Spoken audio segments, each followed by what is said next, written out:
Bottle With, the podcast about wine, people, and their stories.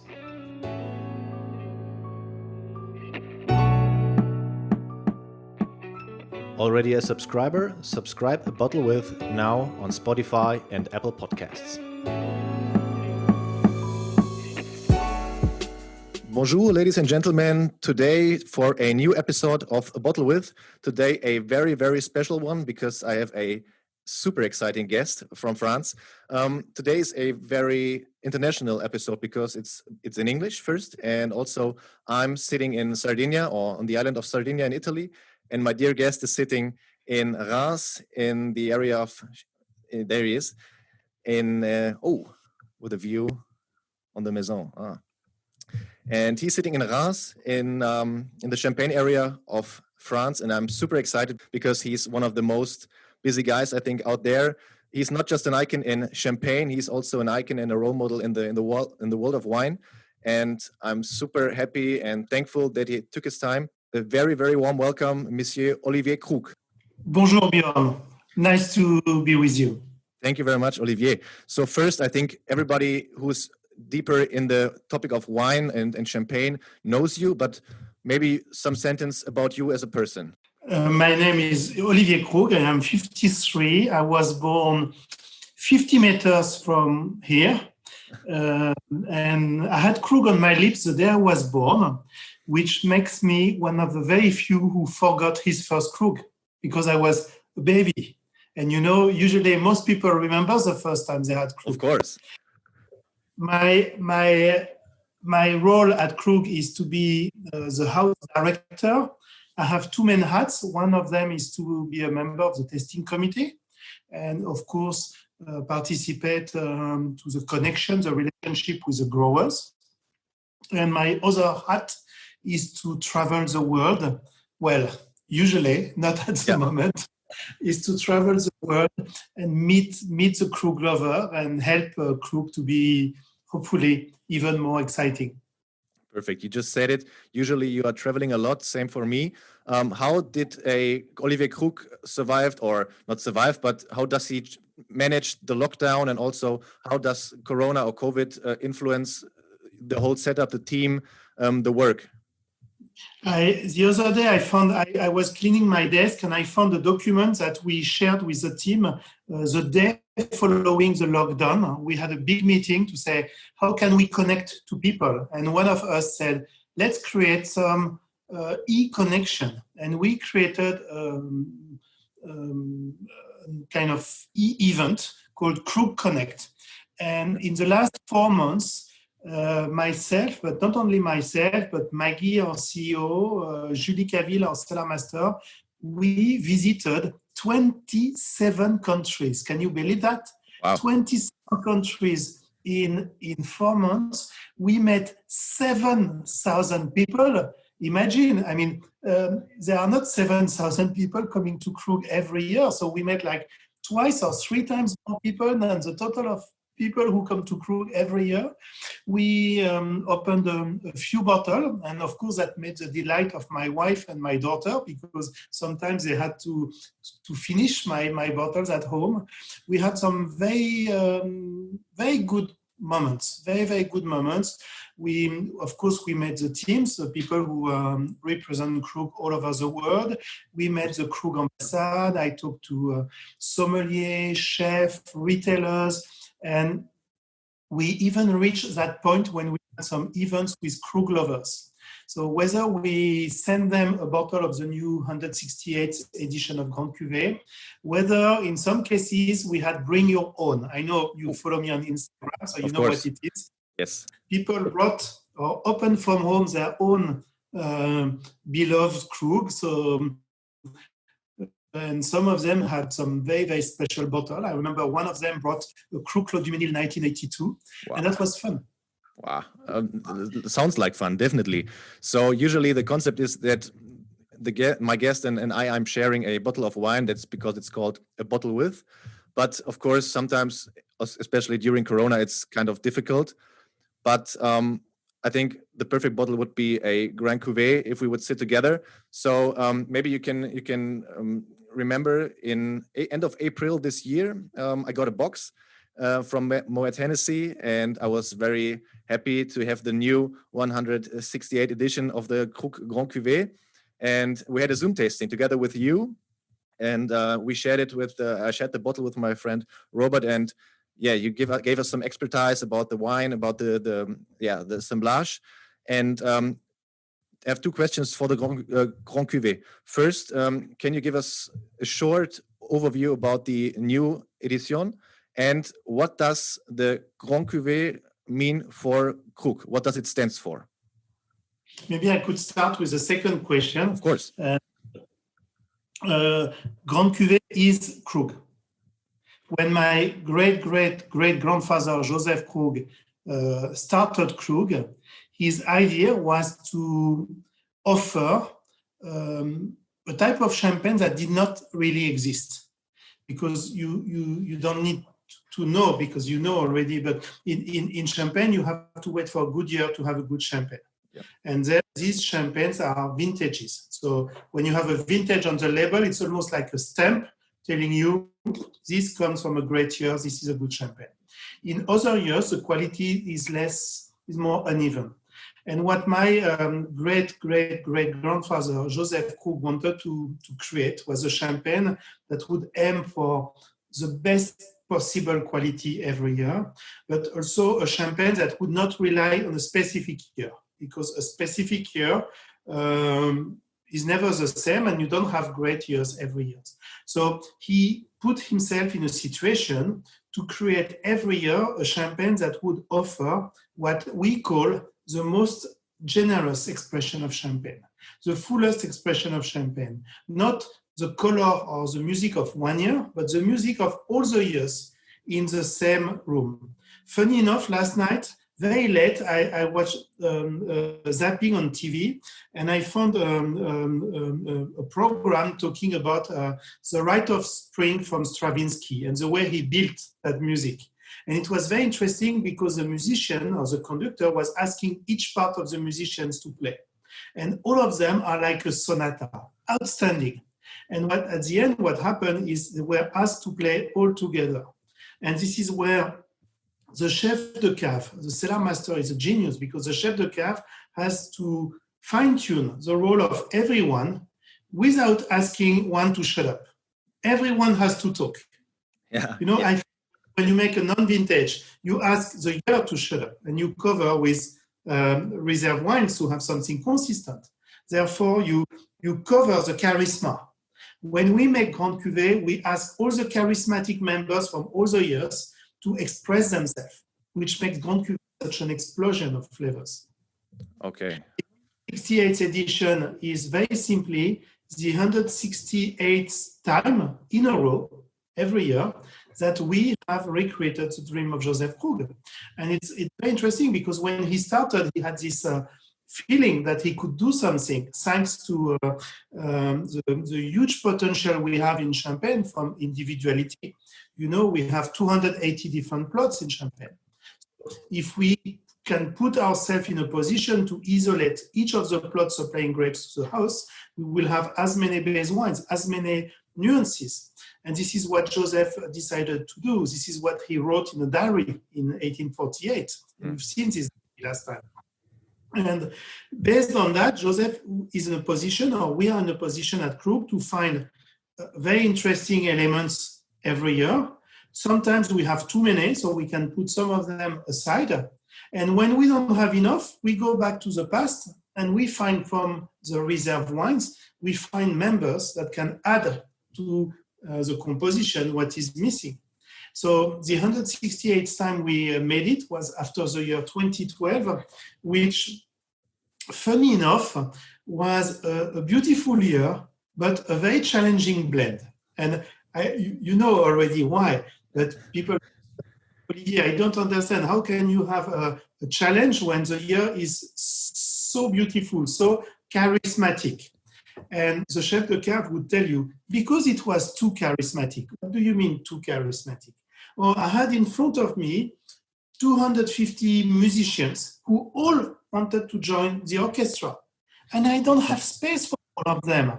You see what I mean? And this is why we have these musical analogies as Krug, because I said, I don't have space for all of them. And even some of them sitting in the orchestra had too much leadership, too much charisma. They were too heavy.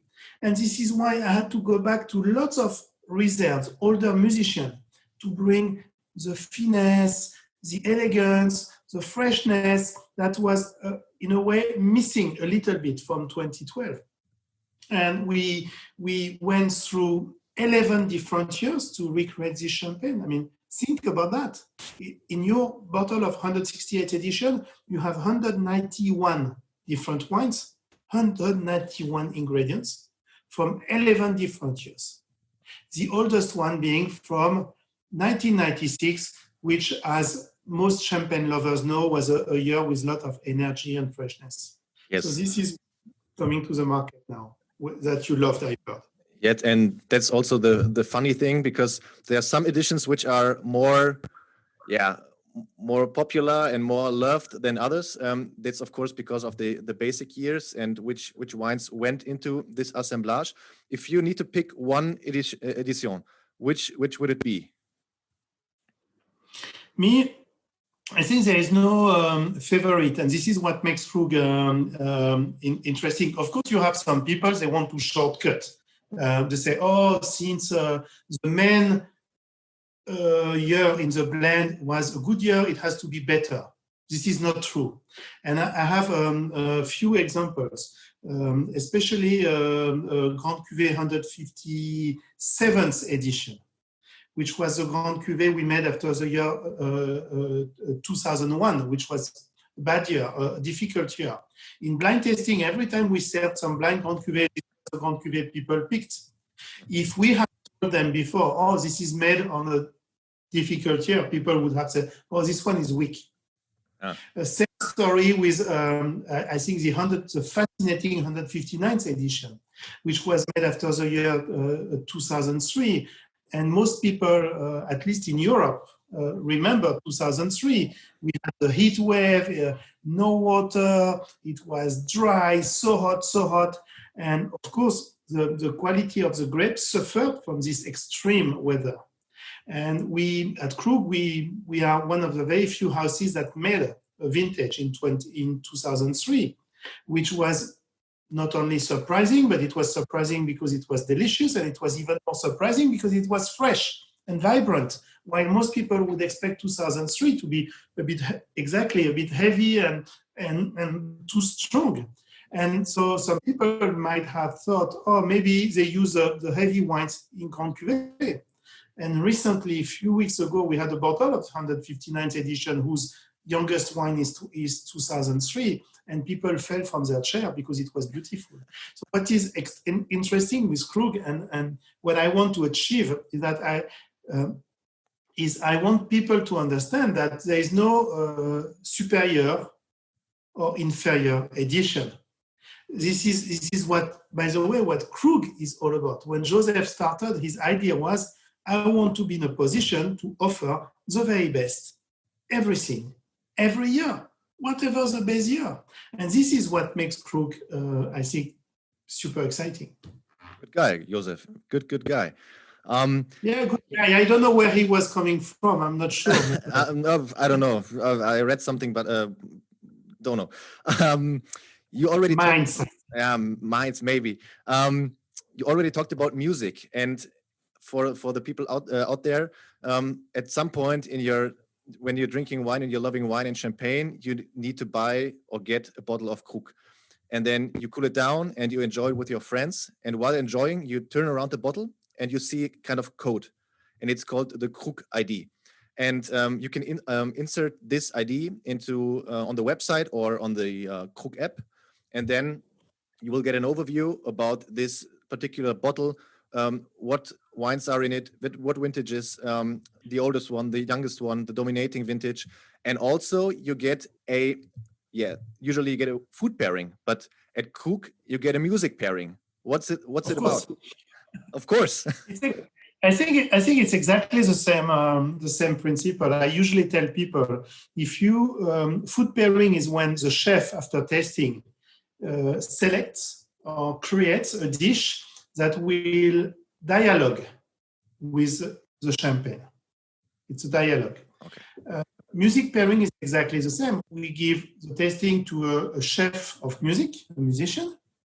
Based on what the musician feels, he or she will select or even create a music. Say, imagine you are a musician, you know nothing about champagne, so you are not looking for Chardonnay, Pinot Noir, malolactic, disgorgement date, all the technicalities. You don't know how it works, and you don't care, like most people. So you say, "Oh, what did you think? I love it. What? How do you describe?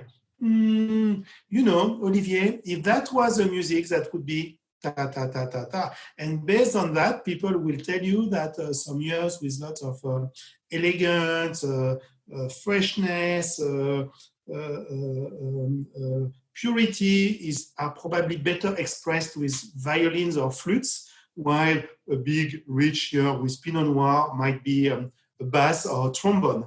And maybe sometimes, because we love to play with Meunier, you might find some of these instruments that you have in the brass band, ding, ding, quet, quet, And this, and people will, in front of what they've perceived while tasting, they will put some music and sounds. So based on that, we've decided to put this little Krug echoes, because they echo what the musician has felt, on the website or the appli. That's such a great approach. And sorry, did you? I just wanted to say that I know that some people, especially in our wine world, they take wine knowledge and wine tasting and wine learning very, very seriously. And of course we do. I mean, just when I talk about the 4,000 tasting notes every year, 4,000 tasting notes that the chef de cave goes through before tasting, but this should not be taken too seriously. And when I talk about the music, I think it is serious, but it is not dogmatic. It is not like a new law to enjoy Krug. And what is super interesting, and because we talked about it before, is the fact that it is scientifically proven that music can change the taste perception. And I invite all your followers to have an experiment with their next bottle of wine, or why don't you try with Krug next weekend? You have your glass of Krug. Of course, you need a proper glass. The champagne should not be served too cold, but I know you do. And you need to feel relaxed. Give time to what you are doing. Don't speak as fast as I am doing. You feel relaxed. You enjoy your Krug. You close your eye, so you get rid of one of your senses. You can concentrate. Close your eyes with someone dear to your life, and you concentrate on what you feel, and you will see that probably you will feel even more than what you felt before. Once this is over, and sometimes it takes few minutes, long minutes before it disappears, do it again and play one of the music. Again, close your eyes, have a sip, feel what is happening.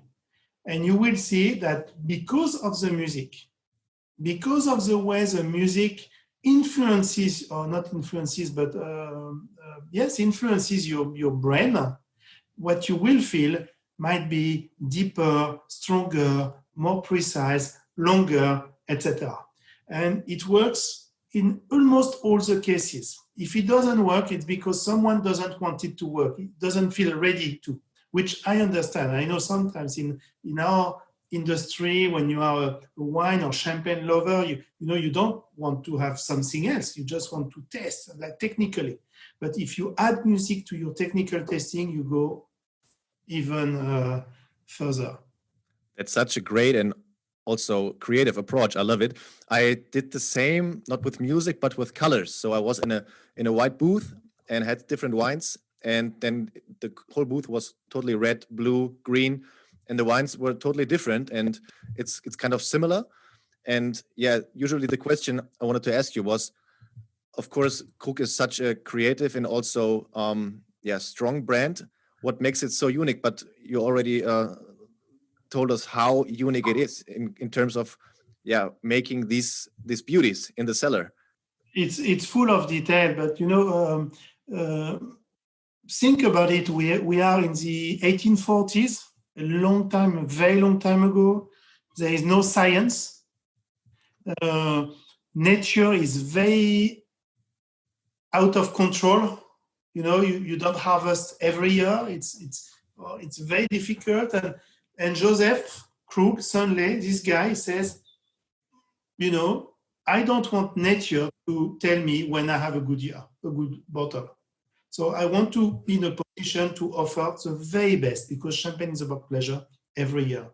And so this is super visionary. But in the meantime, this man, who happened to be my great-great-great-grandfather, he wrote everything he had in mind.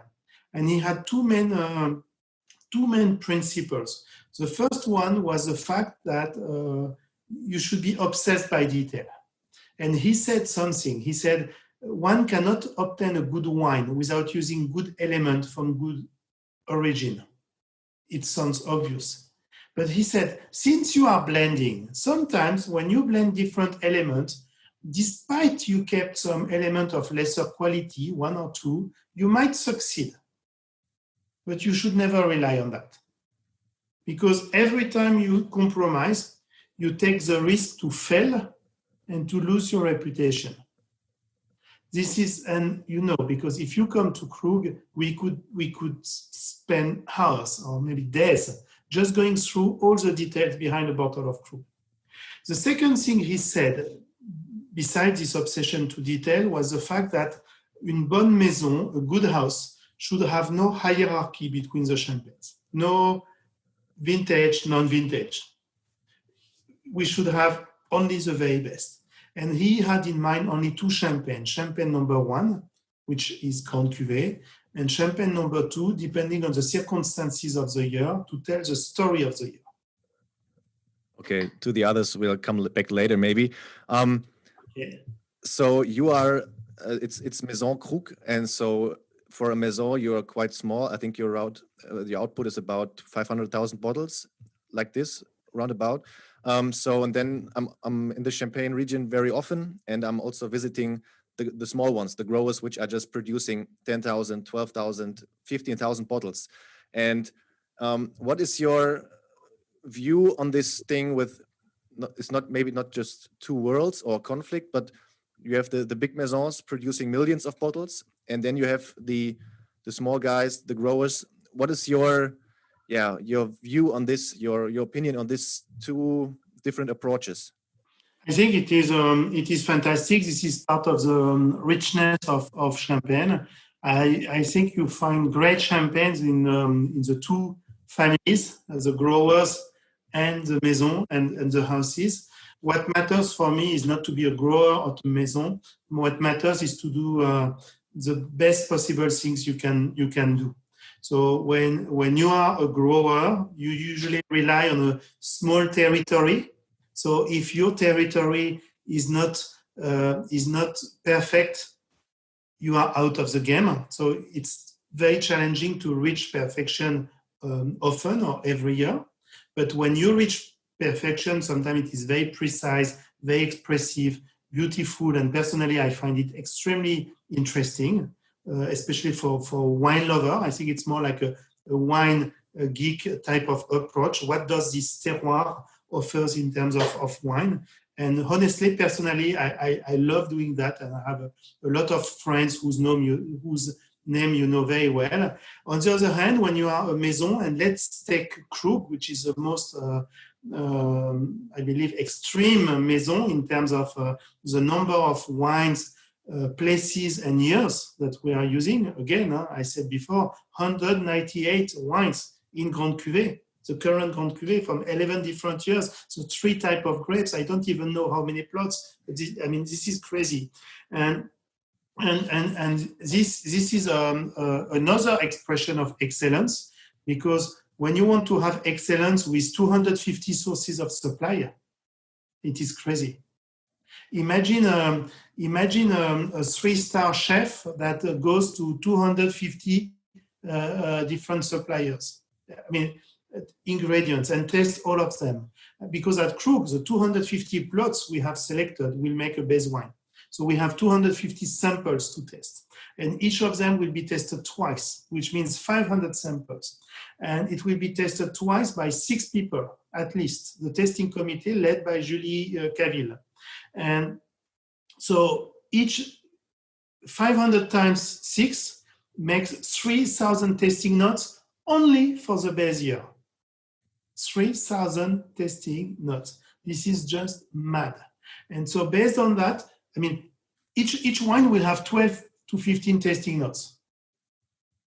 In some village, if we have 10 different plots, we have 150 testing notes.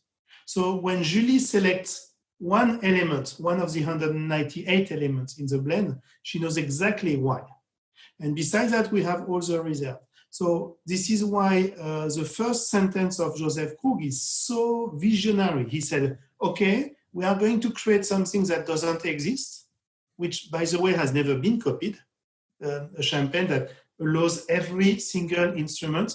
Imagine we have 198 soloists playing within the orchestra. This is what we have. It's not about just musicians. It's about soloists. All of them could be playing alone. This is what we have. So you see, this is, sorry, a long story again, but in both families of champagne, you can reach excellence with different needs, because we have different needs. Absolutely, but so true that Krug is really extreme in this kind of way, but that's why the people love it. But I always get asked about this, if there are two parties or if they have conflicts together, the growers and the maisons. And I said, guys, I love champagne. I'm fine with both. I love both, and so I don't see it like a conflict. I just more see it like living together and highlighting both sides. There is no conflict Yes. between the two families I was talking about, because we are doing the best. We are doing the best we can. And we are all playing the game for champagne. Now you may have in two families people with a different, let's be correct, a different approach of quality, and these people might be more in a kind of conflictual relationship, but I'm not aware of that myself. Okay. So when we're already talking about this thing, it's kind of geek things, but when you, as a guy who's working with the team all day and communicating, how do you see the future of champagne also in terms of climatic change? So at first, the short-term future of champagne is a bit difficult. No surprise. I mean, the last 5 months have been terrible for the champagne industry. Terrible. I mean, when all the restaurants in the world are closed, this is bad for everyone. When people do not have big parties, it is bad for everyone. So Champagne as a region is going through a very, very tough time at the moment. And as we discussed before, there are some tensions between the growers, or some growers, not the growers who make champagne, but the growers who sell grapes, and the maison at the moment. This will be solved in few months, because Champagne is a very intelligent region. So economically, I think we Champagne region will survive. I think it is important that we spend globally more time explaining what we do. What is very interesting, as you said, is climate change. I would say that mid-term, this is quite positive, because we have more good years. I mean, the current weather is fantastic. Outside, it's probably 27, 28. This morning, when I left home, it was 8 degrees. A year ago, it was 32 in the morning. And so every year is different.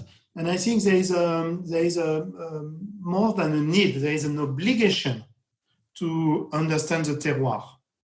And the more you care about individual plot, the more you will be able to take individual decision to fine-tune exactly the way of growing each plot, the perfect date of harvest, sometimes a specific vinification, and ensure that each base wine is as qualitative, as precise as possible. And of course, the best way one of the mandatory ways to obtain this type of understanding is to go to more sustainability. Okay. Yes. So the super great, super big effort pays off. That's great to hear. But of course, it's as we already heard, it's really crazy what they are doing at Krug, tasting and assembling, and it's really, really heavy time. You told us about, or you just talked about Corona or COVID time, and that restaurants are closed. Of course, trade is also influenced. COVID has a lot of mostly bad, brought bad things, but some were good. I cooked a lot. I had some lovely dishes, and so also we had some really great wines and champagnes. And to be honest, I think you saw it on Instagram. My friend Robert shared a bottle of Krug Clos de Menil 2002 with me, and it was like, how to say? I was really out of words first, and I'm still out of words. I wrote an article about it, and if you read it, guys, it's really a life and mind-changing experience to have something like this in a bottle, and it's really just the finish. Thinking about the finish, it minutes. This wine is still there, still alive. It's mind-blowing, and it's really really tough to describe. And so first of all, thank you very much for this wine, for this champagne. It's I know you drink it more often than me, but for me it was really really one of the Corona highlights, or the COVID highlights, to be honest. And so the 2004 is already on the market. 2006 not yet, right? 2006 is coming after the very soon. And 2008, because everything already, people ask me how about 2008, because I think 2008 is going to be explosive again. And I don't know yet. It's taking times, So, but just if you don't ask, you don't get an answer. So, if you go think about your collection, of course, and all the champagnes, which is your favorite champagne all time? There is none. I mean, they are all extraordinary. I think it's always extraordinary to have an old bottle of Grand Cuvée. They are very rare. We see some of them in the market, and you see on Instagram, social media. I'm not sure that all the bottles we see now have been well kept. So I hope that people are not too disappointed that they don't open all bottles or sell all bottles just to get rid of these bottles. But if by chance you can find an old bottle of Grand Cuvée kept in perfect conditions, this is absolutely outstanding. And what I am very confident is that in 15, 20, 30 years, people will be drinking Grand Cuvée with the edition on the label, because there was no edition in the past. And so people will be able to know that they are Grand Cuvée.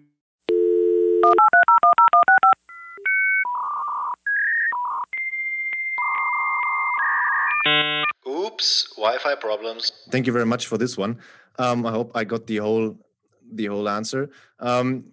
If Olivier Krug, you already told us that you are a lot of traveling, a lot of talking with people, and telling people the grail of champagne, and of course the grail of Krug. If you're not praying Krug and not praying champagne and traveling, what is a guy like Olivier Krug doing in his free time, if he has any free time? I am always really active. I have a fantastic wife and 4 kids, so they keep me busy. And I love going into quiet places. You know, my holidays would be the long French classic holidays, 3 weeks in the same place, a place where there are almost no restaurant, no big place. I don't touch my suitcase. I go fishing every morning before the sunrise, and this is very relaxed. Great, you go fishing. Nice. Perfect. I did this too on my holidays some weeks ago. Perfect. So as we said, Krug is a really, really strong brand and really well known for quality, for exceptionality. So they're like Remova, they were bought by LVMH, and then today they are starting producing or selling sunglasses. Is there any idea on Krug on product diversification, or just really focusing on the core of the brand, of the philosophy? No, we are concentrating on what we know, which is to offer every year the best possible experience of champagne. What we have tried to do, not more than tried to do for the last 10 years, is to make sure that Krug was not too intimidating. And you may remember, you are a young man, but you were even younger some years ago, and Krug was a bit intimidating because it was known by few people, and these people, they had knowledge, but this knowledge was the wine knowledge. And for some people, wine and champagne were not exactly the same. Of course, champagne is wine, but when people want to have a glass of champagne, they want to have a very special moment, which is about them. Is wine, but beside you and I, we love the technicalities, but sometimes it was a bit intimidating when ordering a bottle of Krug. And I remember some people said, oh, I wanted to have Krug, but the sommelier told me it is for connoisseurs and specialists. I say, who said that? We never said that at Krug. By the way, you don't need to be a connoisseur to enjoy Krug. When you have a sip of Krug, it talks so much to your senses that you get everything. A connoisseur will know that all the craft which is behind the bottle. But this is not so important. What matters is the pleasure. And we've made Krug more easier to understand. We've created the Krug ID, that you mentioned, which is this little number on the back of the bottle, allowing everyone through the Krug appli to find the story of the bottle and to feel closer to the bottle. We've developed a network of Krug ambassades that are restaurants and some cavist sellers selling Krug in good condition, because for us, sometimes it is a bit frustrating to know that we ship our bottles to a country and someone else will be selling them. You mentioned other luxury brands which are always selling experience besides the product. Usually they have their store. But at Krug, we don't have a store. So we have also created a big training team at Krug. And we spend our time training sommelier, retailers, barmans, all over the world to make sure that when someone wants to discover Krug, the discovery is done in the best possible way and not intimidating, for sure. Thank you. Yeah, that's the answer I expected. So 2 last questions before I let you into holidays. So first, the bottle Clos de Menil behind you, what vintage is it? You see the bottle in my back? Yeah. Yes. Which one is it? Oh, okay. Not which one? This okay. one is, which of this these? one is an empty bottle of Krug Collection 66. Oh, not so bad. No, that was even not very too good. bad. Okay. Which is a vintage very dear to my heart. Nice. Okay, one last question. So, as a really true icon and champagne superstar, if you're going through Reims or Epernay or Aï, is there a possibility for Olivier Krug to, just having lunch or dinner, or other guys coming for selfies or for autogram, or how is it? Yes, of course. It's possible, really? Yeah. Depending on the geeks coming around. Okay, perfect. So, Olivier, much fun to talk to you and talk with you. Thanks a lot for your time. It was a really big pleasure. I hope to see you next time in Champagne. Have some great holidays. Please stay safe. Thank you very much, ladies and gentlemen, Monsieur Olivier Krug. Thank you very much. See you very soon, Björn. Thanks for your invitation. Bye-bye.